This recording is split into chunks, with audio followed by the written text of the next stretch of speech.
ॐ नमः प्रणवार्थाय शुद्धज्ञानैकमूर्तये निर्मलाय प्रशान्ताय दक्षिणामूर्तये नमः।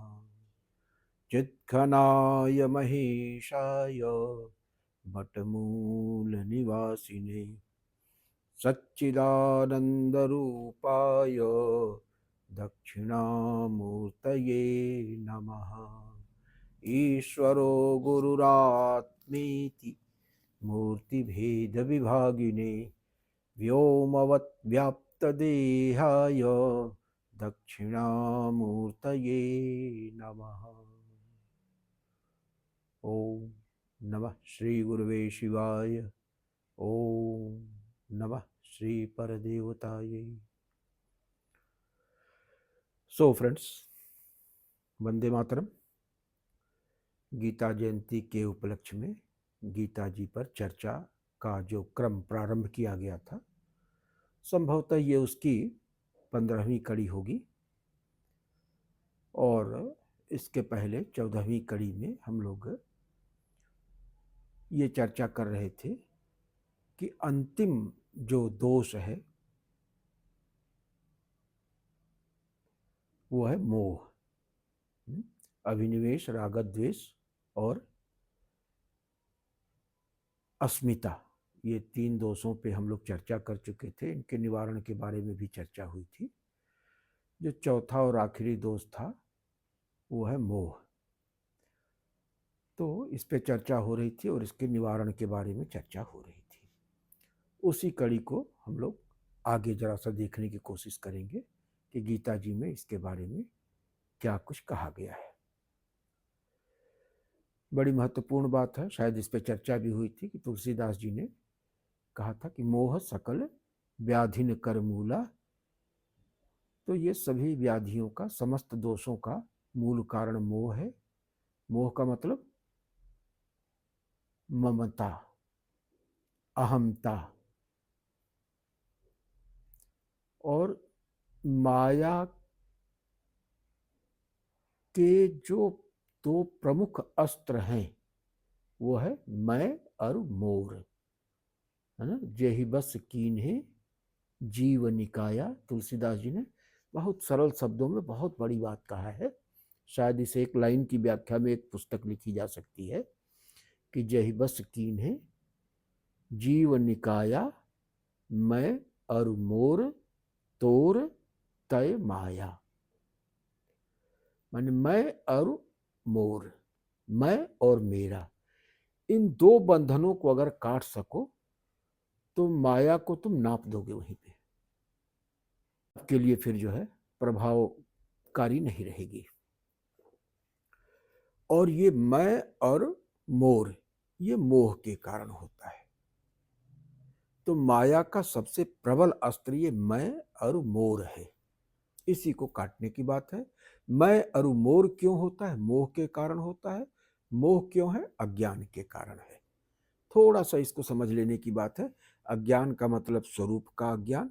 ईश्वर अंश जीव अविनाशी, ममैवांशो जीवलोके जीवभूत सनातन। गीता जी में भगवान श्री कृष्ण ने अपने श्रीमुख से साक्षात कहा। This is directly coming from horses mouth कि ममैवांशो जीवलोके जीवभूत सनातन। तो ये जीव जो है इस बात को भूल जाता है कि वो ईश्वर का अंश है और अपने को एक देहाभिमानी मशीन मान करके बिहेव करने लगता है। तो ये स्वरूप के अज्ञान के कारण होता है। और स्वरूप का अज्ञान क्यों होता है? क्योंकि जन्म जन्मांतर के संचित संस्कार हैं। जन्म जन्मांतर में जो भी कर्म उसके द्वारा संपादित किए गए हैं, उन कर्मों के फल को भोगने की पिपासा है। और इस पिपासा ने ही सूक्ष्म शरीर को, ये सूक्ष्म शरीर में, कारण शरीर का अधिष्ठान सूक्ष्म शरीर है, तो ये सूक्ष्म शरीर में रहता है। और यही ग्लू है जो कि उस चेतन अंश को घेर के, चिपट के, उससे सट के बैठ जाता है, छोड़ता ही नहीं कि वो मुक्त हो पाए। तो सूक्ष्म शरीर में ये जो कर्म फल भोग की लालसा है, ये इतनी प्रबल हो जाती है और इसकी वजह से एक फेविकोल टाइप की चीज क्रिएट हो जाती है। उसकी एल्केमी ऐसी होती है कि फेविकोल जैसा एक सब्सटेंस क्रिएट हो जाता है और वो उस चैतन्य को, जो कि सर्वथा असंग है, उस असंग तत्व को सूक्ष्म शरीर में ऐसा भ्रम पैदा करता है कि वो असंग नहीं है और ये इसको चपेट के बैठ जाता है। जन्म मरण के चक्र का मूल कारण यही है। तो क्या हो गया? स्वरूप का अज्ञान हो गया। जन्म जन्मांतर की संचित वासनाएं जो है वो सूक्ष्म शरीर में एक ग्लू की प्रॉपर्टी उत्पन्न कर दी, जिसने कि उस चेतन अंश को चिपट लिया। अब उन फल भोगों की लिप्सा की पूर्ति के लिए वो बेचारा जो है इस चिपटे हुए ग्लू के चलते बार बार जो है वो जन्म लेगा, मृत्यु का वर्ण करेगा। तो ये हो गया अज्ञान, हो गया अज्ञान से वासना हो गई और वासना से मैं अरु मोर। मैं अरु मोर को भी थोड़ा सा और समझने की आवश्यकता है। जैसे हम कहें कि ये पेन मेरी है, तो इस पेन के साथ मेरा एक बंधन हो गया मैं पने का, पोजेसिवनेस का, कि मैं इसका मालिक हूं। तो ये एक संबंध मेरा इस पेन के साथ हो गया। तो ये तो एक बंधन हुआ, मैं का बंधन हुआ। लेकिन अब हम इस शरीर की बात करते हैं कि ये शरीर, तो इस शरीर के साथ दोहरा बंधन हमारा है। दोहरा बंधन के एक तो यह है कि ये शरीर मेरी है, हम कहते हैं शरीर मेरी है, और दूसरी तरफ क्या होता है कि मैं शरीर हूं। तो मैंने अपने को आइडेंटिफाई कर दिया शरीर के साथ। तो एक बंधन तो ये आइडेंटिफिकेशन का हो गया कि शरीर ही मैं हूं, और दूसरा क्या हुआ कि ये शरीर मेरा है। तो जैसे पेन के साथ पेन मेरी है, वैसे शरीर मेरी है। एक ये बंधन हो गया। दूसरा मैं शरीर हूं, एक तादात्म्य पत्ती हो गई। इसी को मैं अरु मोर कहा है। मैं अरु मोर। और जब इन दो बंधनों को जो काट डालता है, जो तोड़ लेता है, तो वो माया के परिधि के बाहर निकल जाता है। तो ये मोह के कारण होता है। लेकिन अब तमाशा क्या है कि क्या वास्तव में इस शरीर और चेतना के बीच कोई इस तरह का संबंध है? इस बात को समझने की जरूरत है कि मैं है क्या, अहम है क्या। जब तक अहम और मैं को हम साफ साफ नहीं समझेंगे, क्योंकि अहम वास्तव में है ही नहीं है, ये एक कल्पना है। और ये कल्पना इतनी व्यापक है कि ये जन्म जन्मांतर तक परेशान की रहती है। तो जो है ही नहीं है, उसके नाश के लिए क्या कर सकते हो? कोई चीज होगी तो उसके नाश के लिए कुछ किया जा सकता है। जिसकी सत्ता ही नहीं है, जिसका अस्तित्व ही नहीं, सिर्फ आभासी सत्ता है इसकी, ये आभासमान है, अपरेंट रियलिटी है, जो अपीयर होती है लेकिन वास्तव में है नहीं। तो अपीयरेंस को कैसे खत्म करेंगे? उसको तो यह है कि सही ज्ञान के द्वारा ही उसका जो है वो निदान हो सकता है, कि आप अपने स्वरूप को सही से समझ लें। तो यहां बात आती है इंक्वायरी की, कि आप इंक्वायरी करो कि हम हैं क्या। ये जो साइकोफिजिकल मशीन है, साइकोफिजिकल इंस्ट्रूमेंट है, माइंड बॉडी कॉम्प्लेक्स है, इसमें वाणी को भी एक जोड़ लीजिए तो वाणी भी एक इसमें इंस्ट्रूमेंट है। तो ये है क्या? माइंड बॉडी स्पीच कह लीजिए, माइंड बॉडी स्पीच का ये जो कॉम्प्लेक्स है, ये जो मशीन है, इंस्ट्रूमेंट है, तो ये है क्या? इसमें मैं कहाँ है? इसको काट के देखेंगे तो कहीं मैं दिखाई देगा? हड्डी को काट दीजिए, चमड़े को काट दीजिए, खून की माइक्रोस्कोप से जांच कर लीजिए, जितनी भी धातुएं हैं, जितने भी अंग हैं शरीर के अंदर, सबको डाइसेक्ट करते जाइए, सबकी माइक्रोस्कोपिक इंक्वायरी करते जाइए, कहीं मैं दिखेगा? मैं कहीं नहीं दिखेगा, क्योंकि ये वास्तव में है ही नहीं है। कहीं तो दिखेगा कहां से? भगवान श्री कृष्ण ने गीता जी में एक श्लोक में बहुत सुंदर बताया कि ये है क्या, ये शरीर की संरचना क्या है। तो उन्होंने बताया कि 5 तत्व हैं, मन बुद्धि अहंकार है।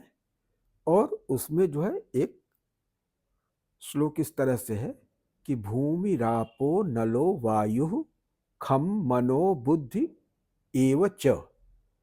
भूमि आप माने जल, भूमि जल माने पृथ्वी, जल, भूमि रापो नलो अग्नि या प्रकाश जो भी कह लें उसको, और भूमि रापो नलो वायु, चौथा तत्व है वायु, और 5वां तत्व क्या है, भूमि रापो नलो वायु खम, खम माने आकाश।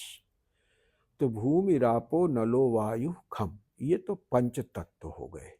और उसके बाद मनो बुद्धि रेवच अहंकार इतीयम में, मन बुद्धि और अहंकार, तो 5 तत्व हो गए। और मन बुद्धि अहंकार वास्तव में 3 गुण है ना।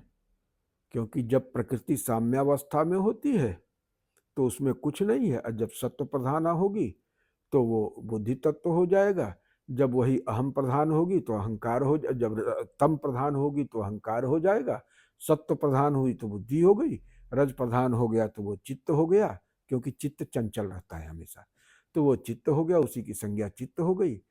तो मन बुद्धि चित्त अहंकार ये सब जो है ये क्या है, ये प्रकृति के तत्व हैं।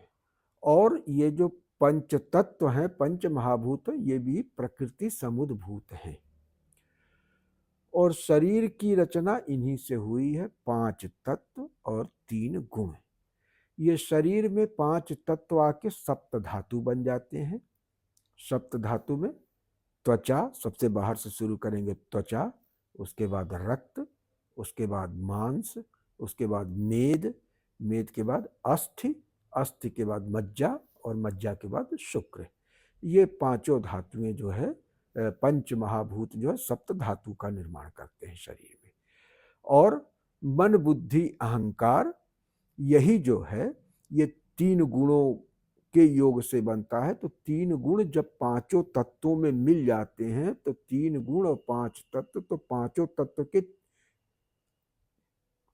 3 विभाग पैदा हो जाते हैं। 3 विभाग हो गए, एक सत्व प्रधान, एक रज प्रधान, एक तम प्रधान। तो 5 सत्व प्रधान प्लस 5 रज प्रधान प्लस 5 तम प्रधान, ये 15 हो गए। यही 15 कलाएं हैं, यही पंचदशी है। अब क्या होता है कि जो 5 तत्वों के सत्वांश हैं उन्हीं से अंतःकरण चतुष्टय की निर्मिति होती है, और उन्हीं से जो है ज्ञानेंद्रियों की भी निर्मिति होती है। जो रज प्रधान है उन्हीं से जो है वो प्राण और कर्मेंद्रियां बनती हैं। और जो तम अंश है, अपंचीकृत तम से अहंकार बनता है, और पंचीकृत से स्थूल शरीर बन जाता है। तो इसका मतलब क्या हुआ कि ये शरीर पूरा पूरा प्रकृति का उत्पाद है। ये प्रकृति का ही एक मॉडिफिकेशन है, एक मोड ऑफ एक्सप्रेशन है, मोड ऑफ मैनिफेस्टेशन है प्रकृति का। और प्रकृति किसकी है? प्रकृति प्रकृतिमान की है। तो ये तो हो गया कि माने हमारे जो स्थूल शरीर हो गया, ज्ञानेंद्रियां, कर्मेंद्रियां, अंतःकरण और प्राण, इस सब में मैं बोल के कहीं कोई चीज है नहीं। ये प्रकृतिमान की प्रकृति की रचना है। और उसके बाद क्या कहते हैं कि उसी प्रकृति का एक भाग और है ना। भूमि रापो नलो वायु खम मनो बुद्धिरेव च अहंकार इतीयम में भिन्ना प्रकृति अष्टधा। ये अष्टधा प्रकृति हो गई। अपरेयमितस्त्वन्याम, ये अपरा प्रकृति है। प्रकृति में 2 भेद कर दिया, एक अपरा प्रकृति और एक परा प्रकृति। तो अपरा प्रकृति में जो है ये 8 हो गए, अष्टधा हो गई अपरा प्रकृति।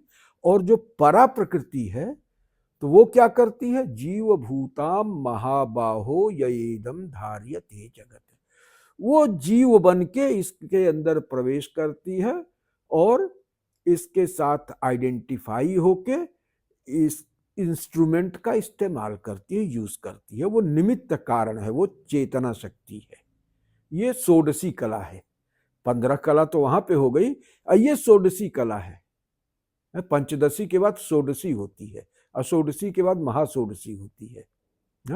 और उसके बाद तब फिर सैसा दष्टा दश प्रभु, 18वां में वो परम सत्ता परात्पर ब्रह्म साक्षात भगवान श्री कृष्ण आते हैं वहां पे, है ना। तो 15 कलाओं से जो है ये सारी चीजें, जितना भी ठोस कुछ भी दृष्टिगोचर है स्थूल, वो सब का सब इन 15 कलाओं से निर्मित है। और इन 15 कलाओं में अंतर्भुक्त है 16वीं कला, जो चेतना शक्ति के रूप में रह के उसका परिचालन करती है, नियमन करती है, नियंत्रण करती है। तो जीव भूताम महाबाहो ययेदम धार्यते जगत। तो जो चेतन शक्ति है वो भी मैं नहीं है। अजो जड़ात्मिका प्रकृति के द्वारा जो कुछ भी बना हुआ है, देहेंद्रिय प्राणांतःकरण, वो भी मैं बोल के नहीं है। तो आखिर मैं है कहां? तो जब इंक्वायरी करेंगे, डीपर एनालिसिस करेंगे, तो पाएंगे कि मैं तो कहीं है ही नहीं है। और इसी मैं और मोर के चक्कर में पूरा संसार उलझा हुआ है।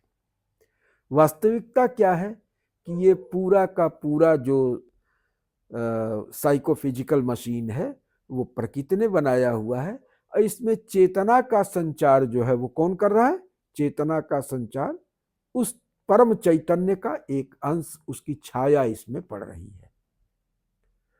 उस छाया के पड़ने मात्र से ये पूरा इंस्ट्रूमेंट हंस रहा है, बोल रहा है, खेल रहा है, कूद रहा है, उछल रहा है, नाराज हो रहा है, गुस्सा हो रहा है, कभी अपराध कर रहा है, कभी पुण्य कर रहा है, कभी पाप कर रहा है, सब कुछ कर रहा है। तो मैं तो इसमें कहीं है ही नहीं है। उस मैं के नाश की बात ही सोचना बेकार है। सिर्फ एक दिमाग का भ्रम है, और ये भ्रम बहुत परेशान करते। यही भ्रम हुआ था अर्जुन को। नयोत्सैति गोविंद, चुपचाप बैठ गया। रथोपस्थोपाविशत विसृज्य ससरम चाप रथोपस्थोपाविशत, जाके बैठ गया। तो यही वो सबको घुमा रहा है ना। तो जब हम इंक्वायरी करेंगे, डीपर इंक्वायरी करेंगे, तो हम पाएंगे कि मशीन ये बनाया हुआ है उसने अपने आनंद के लिए। ये इंस्ट्रूमेंट उसने बनाया हुआ है अपनी अंश को इसमें भेज के, और वो वास्तव में भोक्ता बन के भोग्य पदार्थों का वस्तुगत रूप से आनंद लेने की कामना से उसने ये सारा कुछ जो है वो वितान रचा है। ये उसकी लीला है, ये उसकी क्रीड़ा है, क्योंकि वो तो सच्चिदानंद घन है, आनंद स्वरूप है। लेकिन आत्मानंद को प्रकट आनंद के रूप में भोगने का क्या सुख होता है, उसके मन में ये इच्छा हुई। तो उसी आनंद को इसने भोक्ता और भोग्य दो भागों में बांट दिया। एक भाग से वो भोक्ता बन गया इस मशीन को बना के, और दूसरे भाग से जो जड़ प्रकृति है उसको भोग्य के रूप में बना के जो है उसने अपनी भोग्य सामग्री उपस्थित किया। अब वो जब भोक्ता बना तो भोग के लिए उसको इंस्ट्रूमेंट की जरूरत पड़ेगी, तो उसने ज्ञानेंद्रिय भी बनाया, कर्मेंद्रिय भी बनाया। और भोक्ता बन के रहेगा कहाँ? तो उसने ये घर बना लिया। तो ये उसका घर है, इसमें बैठ के वो तमाम भोगों का भोग करता है।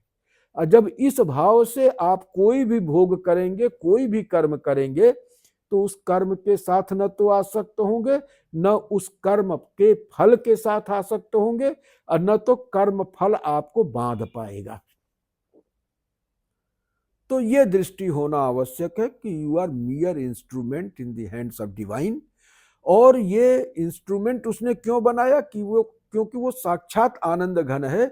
लेकिन इस भोक्ता और भोग्य भाव से रहित आत्मानंद को उसने भोक्ता और भोग्य के विभाग से लीलावसात देखने की जिज्ञासा किया, और फिर ये सारा लीला वितान उसकी योग माया ने बना दिया कि लो भाई आपकी इच्छा है तो लो मैं तैयार कर देती हूं। तो योग माया उसकी इच्छा को पूरा करने के लिए, माने भोग और अपवर्ग दोनों के लिए, अगर आप इस सच्चाई को समझते हुए इस प्रकृति प्रदत्त भोग का आनंद लेते हैं तो ये भोग आपको बांधेगा नहीं। कायेन मनसा क्या केवल इंद्रियैरपि योगिनः कर्म कुर्वन्ति संगम त्यक्त्वा शक्तये। तो संगम का त्याग, क्योंकि आत्मा असंग है, उस असंग रहते हुए आप सब कुछ करिए, है ना। आसक्त मत होइए, उसमें लिप्त मत होइए, क्योंकि कर्म तो आपको करना ही पड़ेगा, क्योंकि प्रकृति से ये पूरा पूरा इंस्ट्रूमेंट बना हुआ है और प्रकृति त्रिगुणात्मिका है। रजोजुषे जन्मनि सत्ववृत्ते स्थितौ प्रजानाम प्रलय तमस्मृता। तो वो जब सृष्टि की बेला होती है तो रजोगुण की प्रधानता से सृष्टि करता है, पालन करना होता है तो सतोगुण की प्रधानता से उसका पालन करता है, और जब करेक्शन करना होता है तो रजोगुण तमोगुण की सहायता से करेक्शन करता है। मैं उसको संहार नहीं करता कहता हूं, वास्तव में वो संहार है भी नहीं, वो तो करेक्शन है। जो कुछ भी सब गड़बड़ी उड़बड़ी हो जाती है, वियर एंड टीयर आ जाता है मशीन के चलने से, तो उसको करेक्ट करना पड़ता है, तो करेक्शन का फेज है, तो वो उसको वो करेक्शन करता है, उसमें तमोगुण का सहारा लेता है। रजोजु से जन्म, तो ये क्या बात हो रही थी कि ये त्रिगुणात्मिका प्रकृति है और 3 गुणों और 5 तत्वों को मिला के पूरी की पूरी मशीन बनी है। इस रहस्य को जानने के बाद हम ये जान लेते हैं कि भाई जब रजोगुण की प्रधानता है सृष्टि में तो रजोगुण क्रियाशील होता है, हम अक्रिय रह ही नहीं सकते हैं, क्रियात्मक हमको होना ही पड़ेगा। सांस नहीं लें तो फिर जिंदा नहीं रहेंगे, है? भूख लगेगी तो खाना ही पड़ेगा, प्यास लगेगी तो पानी पीना पड़ेगा, है? तमाम तरह की डिजायर्स उत्पन्न होंगी, उनको पूरा करने के लिए कुछ करना पड़ेगा। तो कर्म करना हमारी मजबूरी है, क्योंकि प्रकृति त्रिगुणात्मिका है और सृष्टि का मतलब रज प्रधानता, रज प्रधानता का मतलब एक्टिविटी है, रज एक्टिविटी है, तो हम एक्टिविटी करेंगे ही करेंगे, और जब एक्टिविटी करेंगे हमारी मजबूरी हो गई तो उसका कुछ न कुछ रिजल्ट होगा, उस रिजल्ट से हम बधेंगे। तो अब सवाल यह है कि हमको कर्म भी करना है, हम बिना कर्म किए रह नहीं सकते हैं, और जब कर्म करेंगे तो उसके फल से हमको बंधना भी पड़ेगा। तो तरीका क्या है? तो उसका तरीका यह है कि कर्म भी करो और कर्म के फल से भी न बंधो, तो अनासक्त कर्म करो, फलासक्ति की भावना से मत करो, फल में आसक्त होके मत करो, या तो ईश्वरार्पण भाव से करो, या धर्म की दृष्टि से करो, अपने कर्तव्य की दृष्टि से करो, लोक कल्याण के लिए करो, यज्ञार्थ कर्म करो, तो ऐसे कर्म कभी भी बंधन का कारण नहीं बनते हैं। ये चीज हमको समझना पड़ेगा। अब देखिए, एक और बहुत सुंदर प्रसंग आता है गीता जी में, कौन सा अध्याय है उठ नहीं रहा है। ऊर्ध्वमूलम अधः शाखम अश्वत्थ प्राहुरव्ययम् छंदांसि यस्य पर्णानि यस्तम वेद स वेदवित् अधश्चोर्धम प्रसृतास्तस्य शाखा गुण प्रवृद्धा विषय प्रवाला अधस्तमूलान्यनुसंततानि कर्मानुबंधीनि मनुष्य लोके। ये मोटी मोटा इसका आशय ये है, रफली इसको मैं ट्रांसलेट कर रहा हूँ हिंदी में, कि ये संसार जो है ना, एक ऐसा वट वृक्ष है जो उल्टा लटका हुआ है, और इसकी जड़ें जो है वो पृथ्वी में नहीं है बल्कि आकाश में है। जड़ आकाश में है, तना नीचे है, और शाखाएं और नीचे हैं, और पत्तियां जो है सबसे नीचे हैं। इस तरह से है ये, और वो पूरा का पूरा संसार है। तो ये जो वटवृक्ष है, इसके बारे में सबसे मजेदार बात क्या कहते हैं, जहां पे मैं आपका ध्यान खास तौर से ले जाना चाहता हूं, वो बात ये है कि न रूपमस्येह तथोपलभ्यते, नान्तं न चादिर्न च संप्रतिष्ठा, अश्वत्थमेनं सुविरूढ़मूलम् असंग शस्त्रेण दृढ़ेन छित्त्वा।